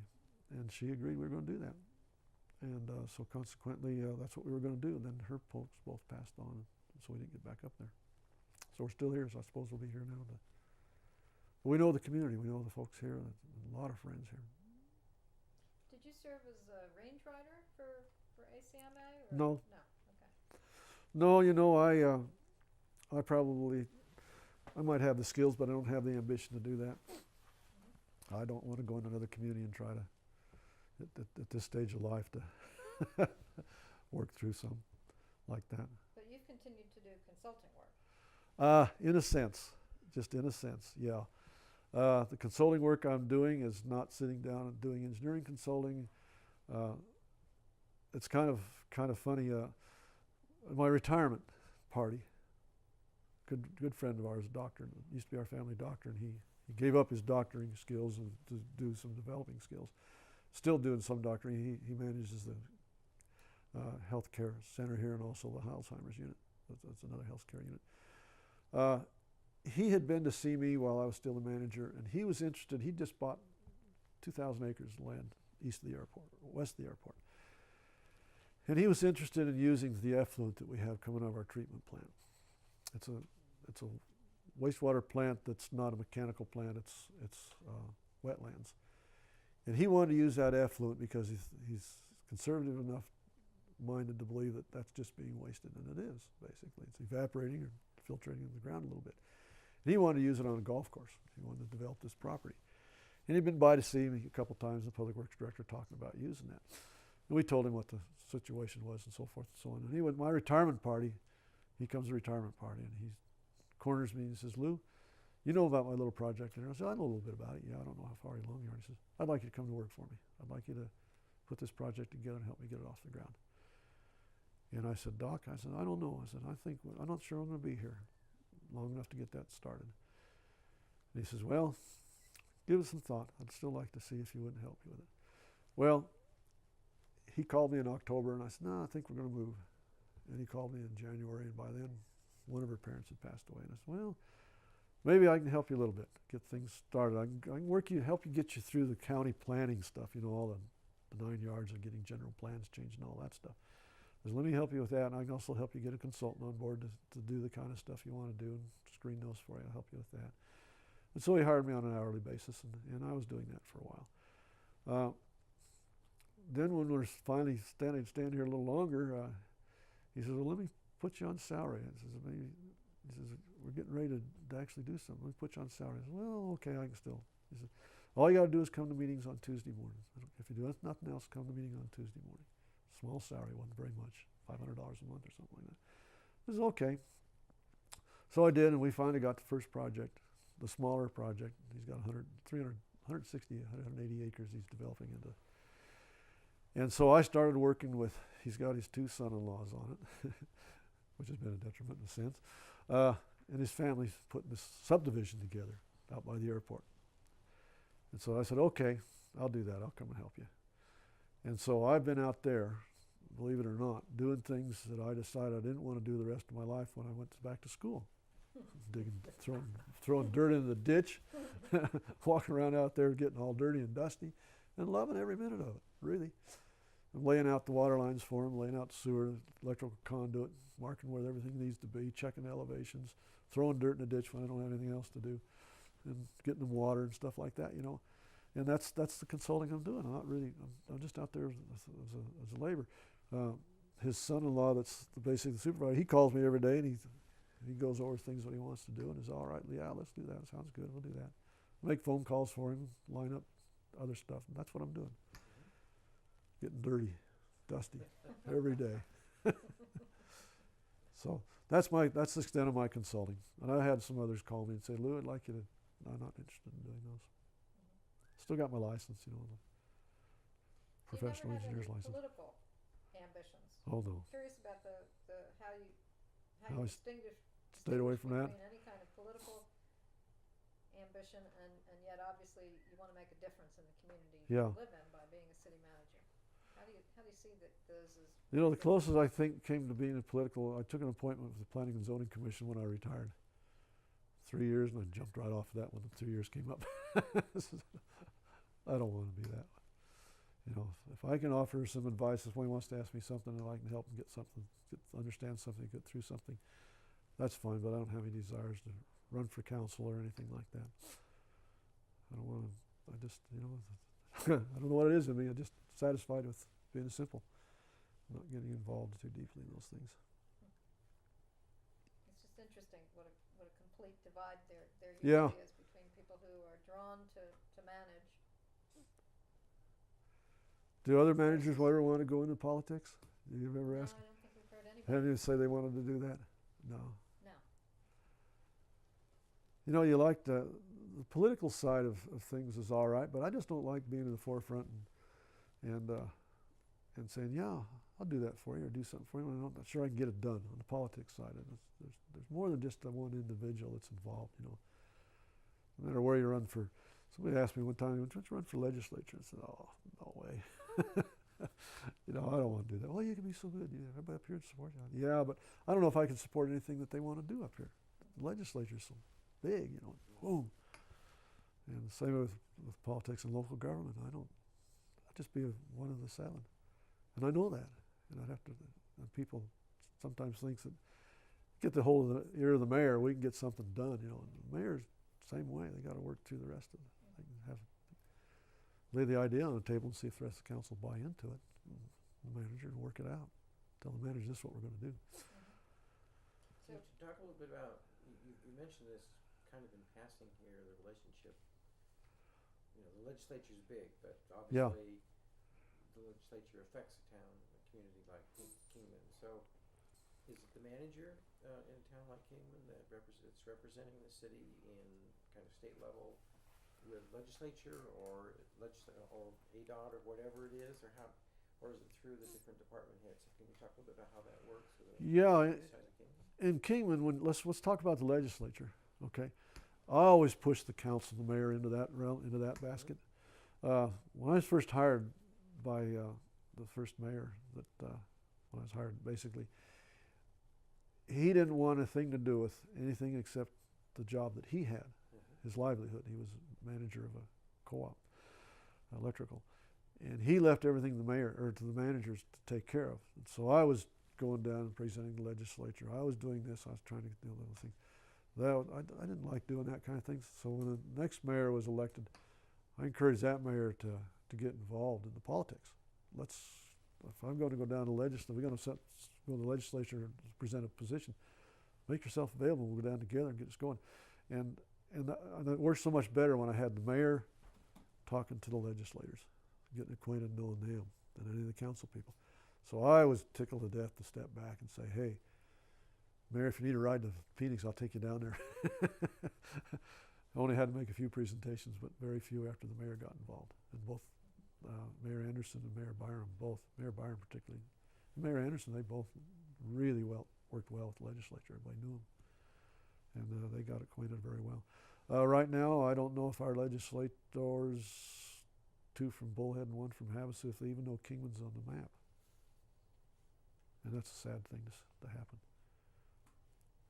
We had the good representative Joe Hart represented Mojave County, and he was there for 4 years as the representative. Then he ran for Senate and lost, and then he went back and ran for Senate a second time and lost that one. So we don't have direct representation.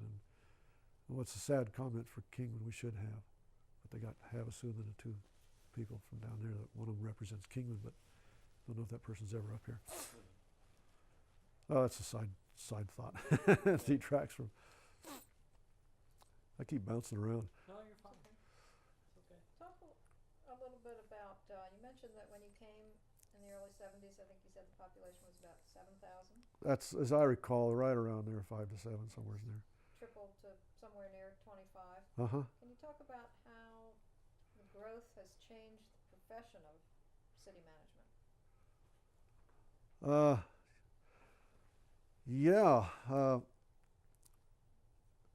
I don't know that there's too many city managers left in the system that come from engineering backgrounds. Or maybe financial, closer to that. The schools of administration are pumping out candidates for management positions or assistant positions, government positions. they're getting the skills now that I had to build on OJT, on job training. That's a big change, I think, that I see that's happening in government.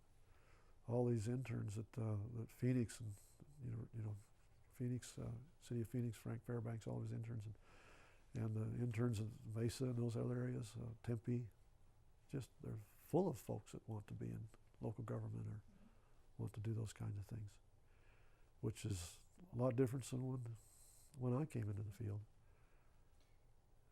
Was there continuity of mentoring still? I don't know. I don't have a clue. Did you mentor in your position? Yeah, I tried to mentor.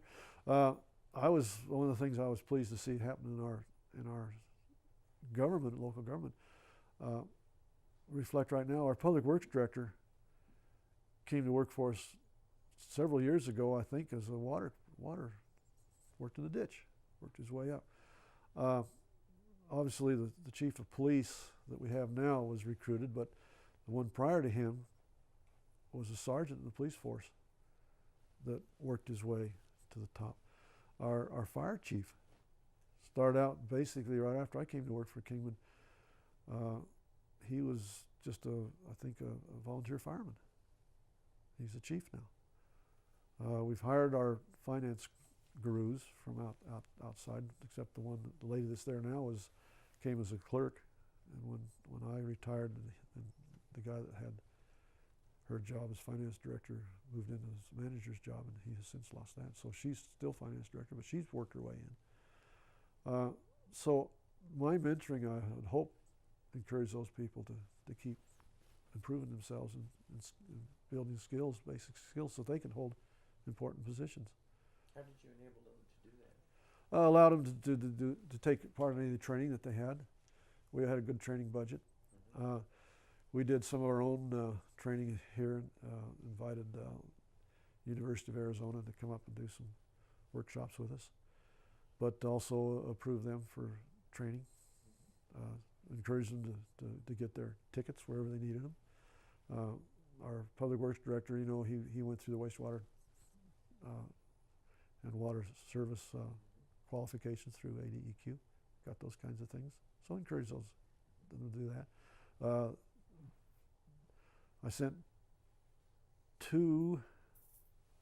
was able to send two chiefs, to former chief and chief we have right now, to the FEMA Academy to get their skills. This is a 2 or 3 year program. They went through those back east. Several of the police officers have been to the FBI Academy, the top right that way. So we always managed to get a good training budget so that they could accomplish and get those things done. Council approved them, so that they'd be able to build their skills in the professions they were in. What do you think were some of the biggest influences on you as a city manager? Biggest influences? That's hard to judge.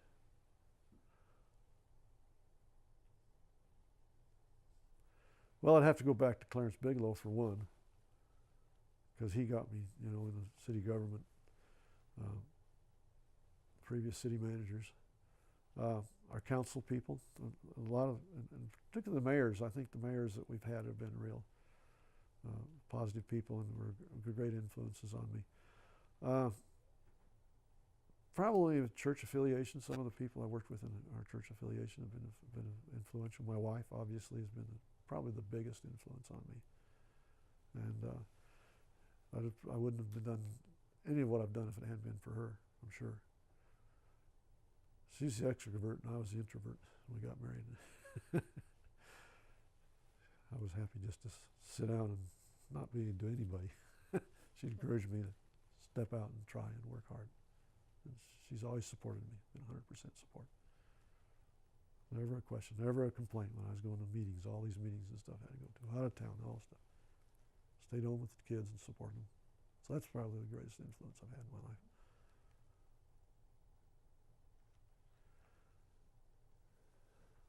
What else do we want to ask about? What makes Kingman today? That's the start. I think, we talked about in 1972 what industry we had and what we didn't have. After the mines shut down, Kingman kind of went into a little dip. Said, what are we going to do? What are we going to make Kingman like? And shortly after that, now, the airport facility that we have in Kingman was the Second World War gunnery school. Okay?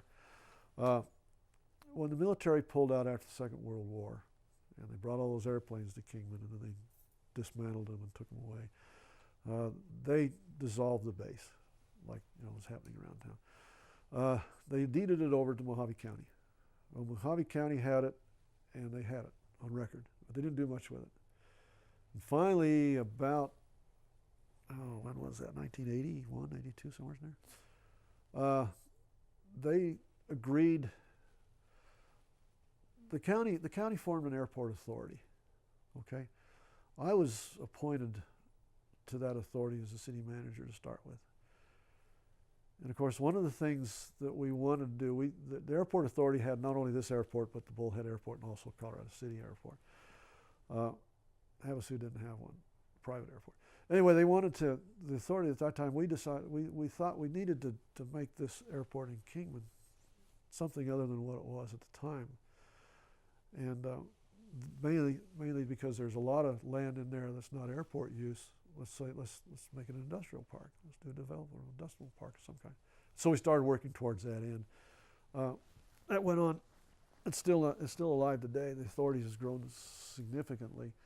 The airport has had a lot of airport improvements.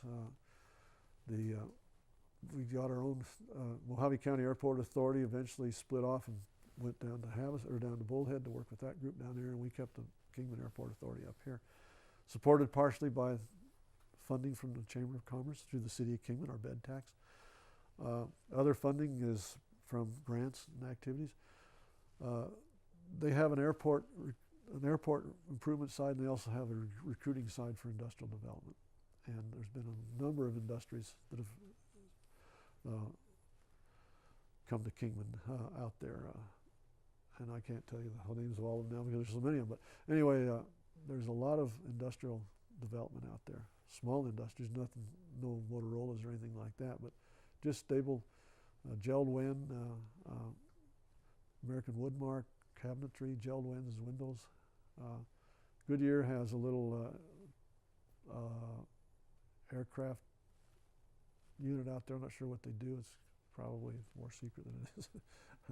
And a lot of smaller industries, like I said, nothing big. And that's probably has helped a lot in the Kingman area. The salaries aren't all that great. I think that one of the things they've tried to do is get more technical type uses out there because the salaries have not been the top of the market or the median market even. So there's probably upwards, I think, around 1,500, 1,600 people employed out there now. I could be wrong on that number, but I know it's over 1,000. Strong, active recruiting all the time, trying to get new industries to come to Kingman. Were you very much a part of that? I was for a while, for a long time there. Yeah, I was part of the airport authority, attended all the meetings and helped them with recruiting and stuff like that. But I backed out of that a number of years ago. Said, hey, you guys are doing a great job, keep it running. You'll always have the city support. I think that's why they kept me there, so that I make sure that they come to the budget time, they get their share of the funds. We have a room tax that basically funds a lot of that. In Kingman, you're probably familiar with it last night. Yeah. All cities have room taxes, though, I think it's.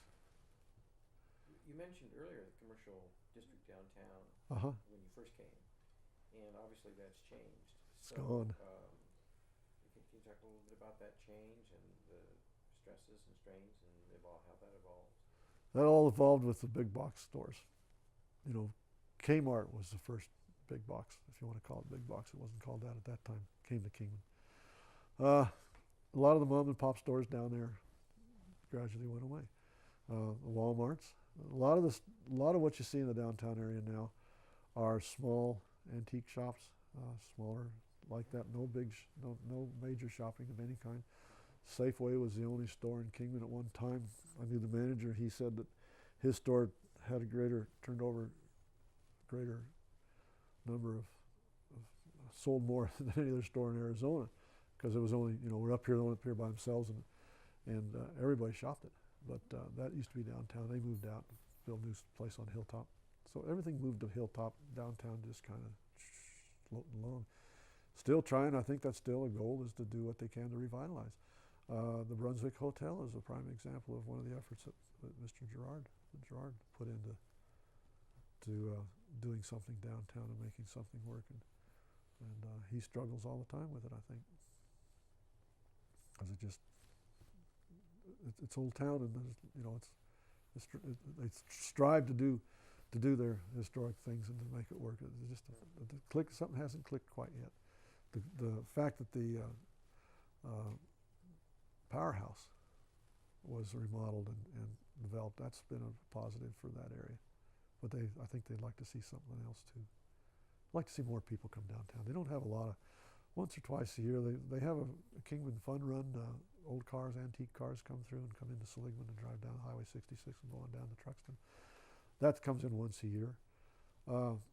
Laughlin does a river run, motorcycle, Hardy motorcycle. We get a lot of the stuff that falls off there, none of the bad stuff, all good stuff. People coming up here and staying here and stuff. But then the downtown merchants has been up and down. That was one of the things we tried to develop. We tried to get the Main Street program in the downtown Kingman area. When Main Street was first being introduced and going away from the first 3 cities nationwide to start out, the mayor and I went down to the governor's office and sat down and said, we'd like to see Main Street in Kingman. We were one of the original. But we introduced it thinking that's going to pull the downtown merchants together, and we'll have a Main Street and we'll be able to make it work. That didn't work. The downtown merchants didn't want to participate. They were afraid of it or something. They tried to, the first year the city supported the coordinator. Second year it was supposed to be part city and part. Third year it was supposed to be all the downtown is supposed to have been able to make it themselves and put together. It didn't come together for Kingman. It just didn't happen. And don't know what it was, the downtown merchants. And a lot of those merchants have changed now. A lot of them have closed shop and gone away. Some of the folks down there. County, that was one of the goals. The general plan was to keep all the government businesses in the downtown. That's why our city complex is down there. County's expanding. They managed to stay on the fringe of downtown over near 93. New jail was built downtown. The sheriff's office is built downtown, but they're always a little further on the outskirts, not in the downtown core. They're a little ways from there. So consequently, the government offices, we moved our Parks and Recreation Department up to the city park, the new Centennial Park. It used to be downtown. We bought the old post office and kept our engineering and building inspection. And those folks across the street from the city complex downtown. The courthouse is still downtown, but they're talking about building a new courthouse someplace else. The old Methodist church used to be downtown. They built a new church on Hilltop. Hilltop and downtown is all Kingman. There's difference in the strata. But the county bought the Methodist church and put their health department and stuff like that in that one. But they're building the brand new administration building just down around the corner on off of Highway 66, also off of 93. You can see it from the interstate when you come around Kingman. And they'll be moving a lot of that stuff over there. But even that's been a battle because Lake Havasu didn't want to spend their taxpayers to refurbish downtown Kingman. Let's put it out in the county someplace. Havasu's probably too. Let's put it in the middle of the county, out in Golden Valley or something. So everybody can get to it easy. We managed to keep it in Kingman. So the tensions between the western cities hasn't exactly been. No, it's never. It hasn't been. It's still there. I mean, a lot of. And this is falsehood, but it's in my mind what happened. Havasu, Kingman was here when Havasu, when Mr. McCulloch got the London Bridge and built it down there. For a long time, for a period of time, they didn't have a high school, so the kids that came to Kingman. And I kid our chief about this because I said, I think he remembers when the kids came up. I said, you guys must have really gave those kids a bad time when they came from Havasu.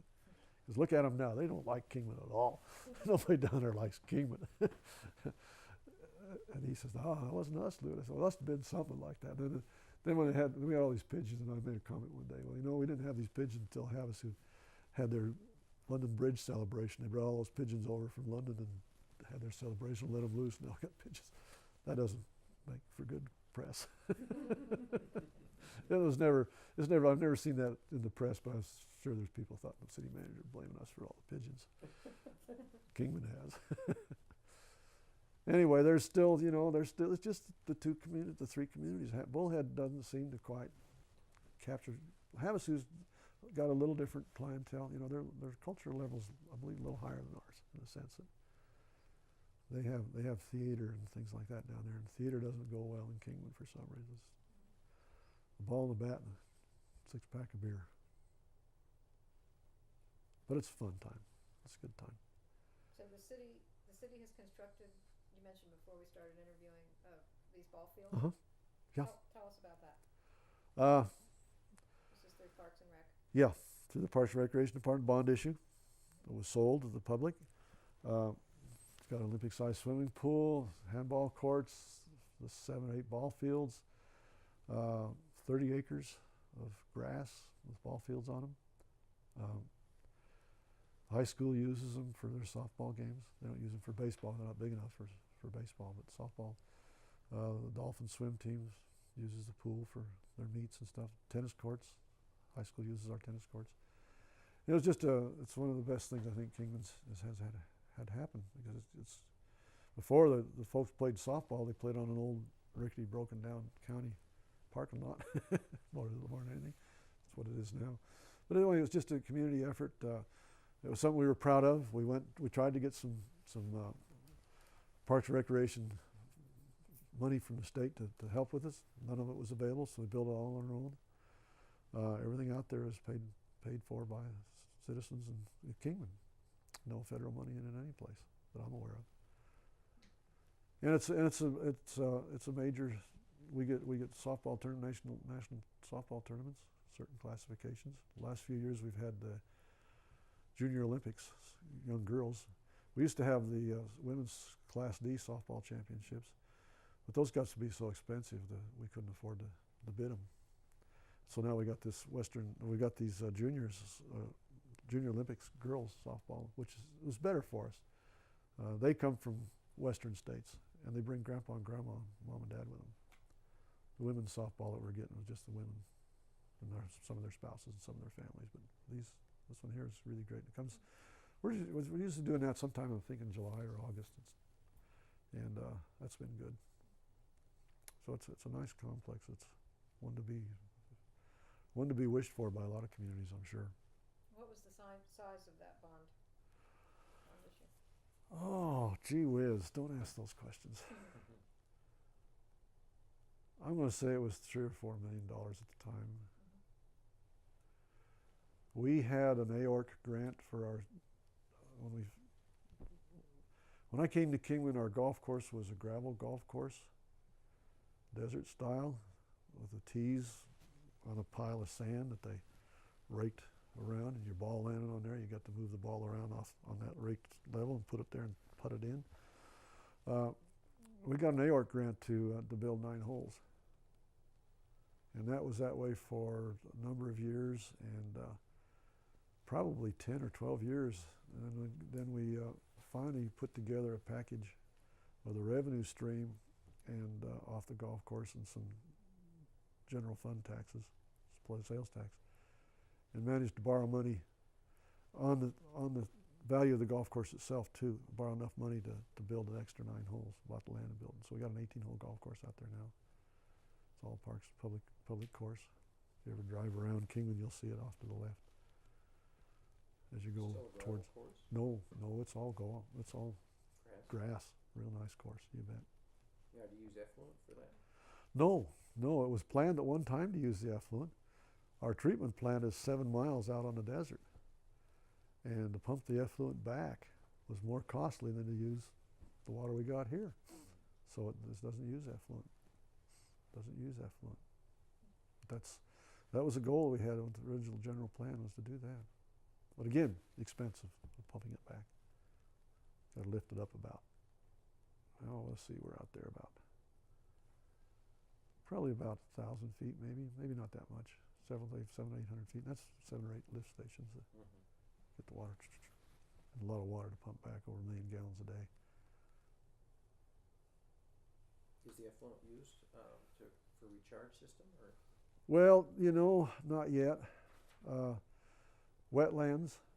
I don't believe our wetlands are lined, but after it discharges out of the wetlands, it goes into lined ponds. So it's some gravity off the wetlands going down in the lined ponds. It's all evaporation. But it's not golf course quality yet. It'd have to be treated some more. Yeah. And we're experimenting with fish. Gambies or something, I think the public works director called me, to eat the nitrates. And the larvae, no mosquitoes. I like mosquito larvae. I have a broad general question. That is, Arizona enjoys a very good reputation for city management. And from your service of so many years in Kingman, you're part of that story of That's long-term interesting to city know. managers. Yeah. How do you see the profession changing? And what do you say to young people that are thinking about entering the profession? What do you think are those characteristics? Well, my first thought is find something else to do. I've never had anybody come to me and say, I want to be a city manager. I'll go about doing it. It is changing because I think the level of professionalism is growing.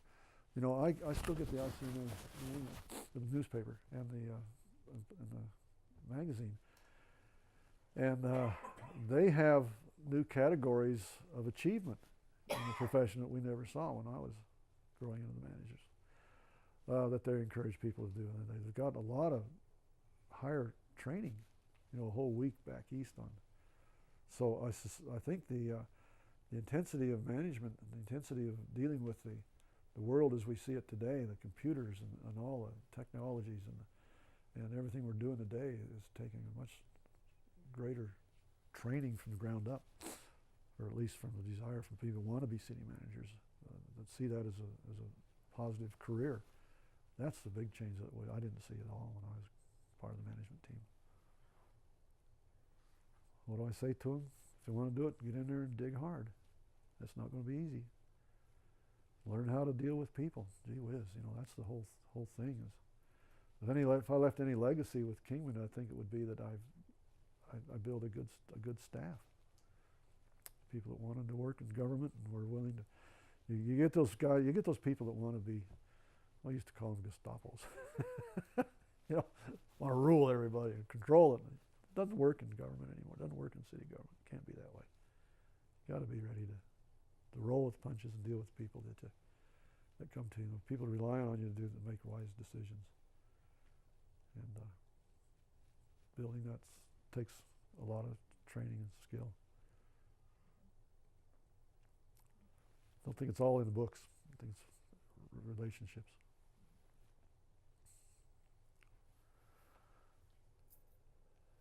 Okay. Anything else we want to ask? No. Is there things anything that we haven't talked about that you know we should? No, can't think of anything offhand. I'd just say that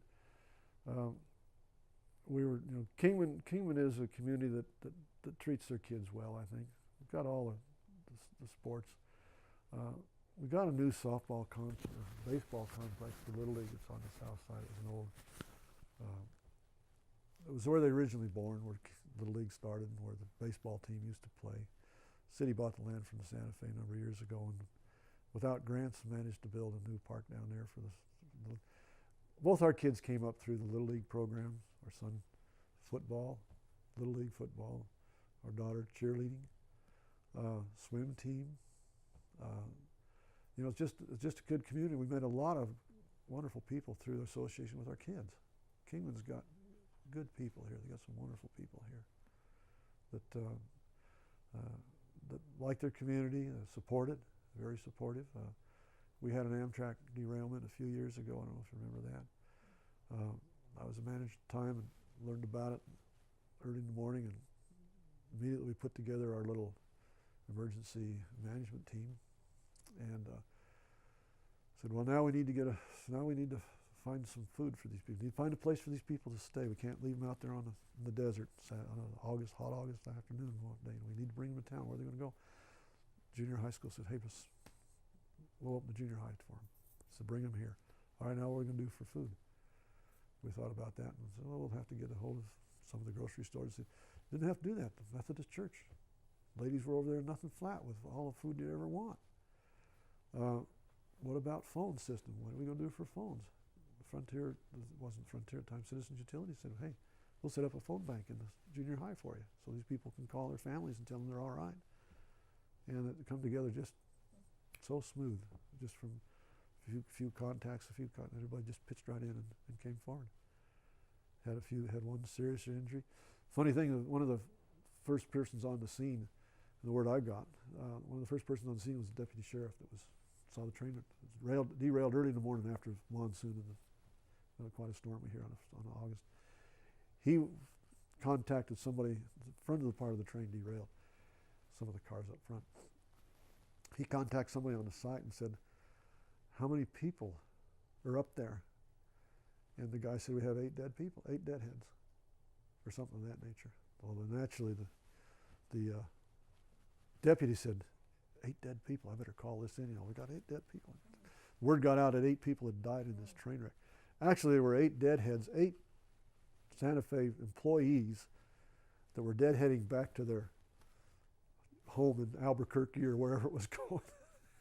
And he caught one of them. Well, there's only 8 deadheads up there. You get a couple of engineers and 8 deadheads. Nobody was dead. First call I got at 5:30 in the morning, Lou, from the chief. Lou, we've had a derailment. We've got 8 dead people. Oh man, how are we going to deal with that? But it didn't turn out to be that way. Amtrak came back and thanked us. They gave us a little party, the community a party for the way it was handled. It was just the people coming forward, participating. In 1973, we had that explosion. That time we did have many fatalities over the next several weeks, upwards of 15 or something like that, fatalities from that explosion. And propane car. Huh? The explosion was caused by what? Propane car on a siding up here, just up almost where you guys are, your motel was at, just down the road a little ways from them. Doxall had a propane tanker out there. And this was on the 5th of July, hot, you know how that is. And the guy turned the valve or something, and the propane started coming out, and he hit the valve with a hammer to shut it off, and it didn't, and the spark and the propane took off, fire, Well, they actually called the fire department out. They were trying to shut the valve off and trying to engulf the tank with water to keep it cool. Well, it didn't work. The tank blew up. And one piece went about a mile down the track, and the other piece went the other way. And we killed the first 4 or 5 volunteer firemen immediately. And then as the time went on, several others were in the vicinity that were burned very badly. They were all airlifted to Las Vegas. And over the next week and a half, they lost 7 or 8 more, died of their burns. But then, the response of the community was there. The hospital couldn't handle everything. They brought ice from everywhere they could find it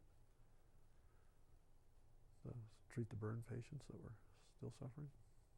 They airlifted some to Las Vegas, some to Phoenix. But anyway, the community just comes together. It's a great community. Mm-hmm. People just really open their hearts to situations. Small enough we can do that still. I guess it would happen. I think it would. The community is small, but it's spread out. Is there anything, if you were in a Phoenix area, you talk about sprawl. Yeah. But clearly you don't think of it the same way in this kind of communities. How is that a challenge in terms of delivering services and keeping the community together? Definitely is a challenge. Infrastructure. The developers that built this subdivision here, as you came a mile across state land, they had to bring in all the water lines and everything. They helped us build a water tank over here, so this would have a community to have water. We get that a lot more.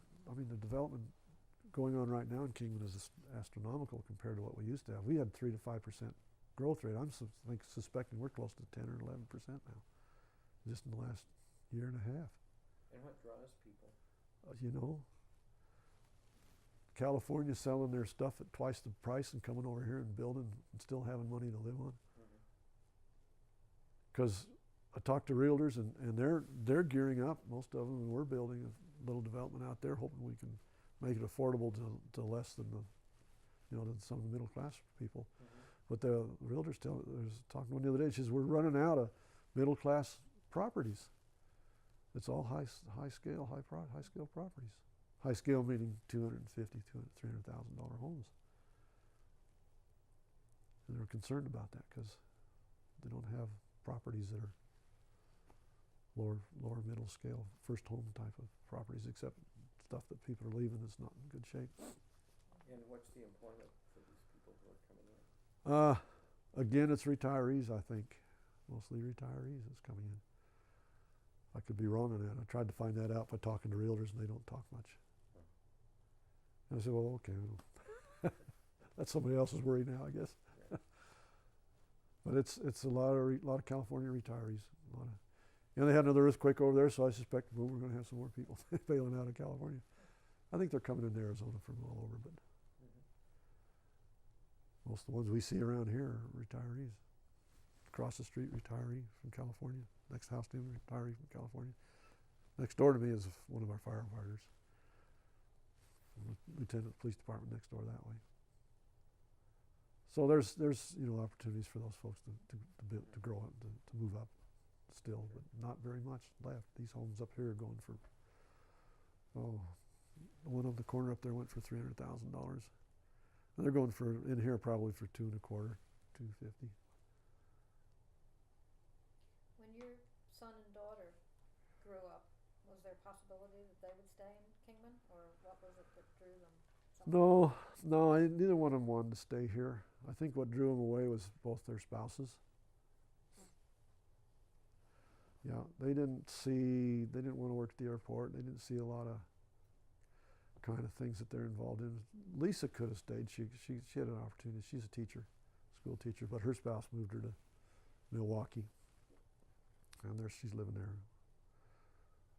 Mike, he wanted to be a mechanic. And he could have been here, mechanic, but his spouse, she's from Escondido. She wanted to be down there with her folks, and he agreed to go down with her. So his mom and dad here weren't as attractive as mom and dad to hers. Okay, anything else you want to No, I appreciate you taking the time. I never expected this to happen. Thank you What's the possibility of getting a copy of this when it's all said and done and complete? You will have one. You'll have one. We'll get it one? Yeah. Oh, wonderful. So thank you very much for. Oh, you're sure welcome. Would you like anything? Do you want a drink or anything before you leave? Or? No,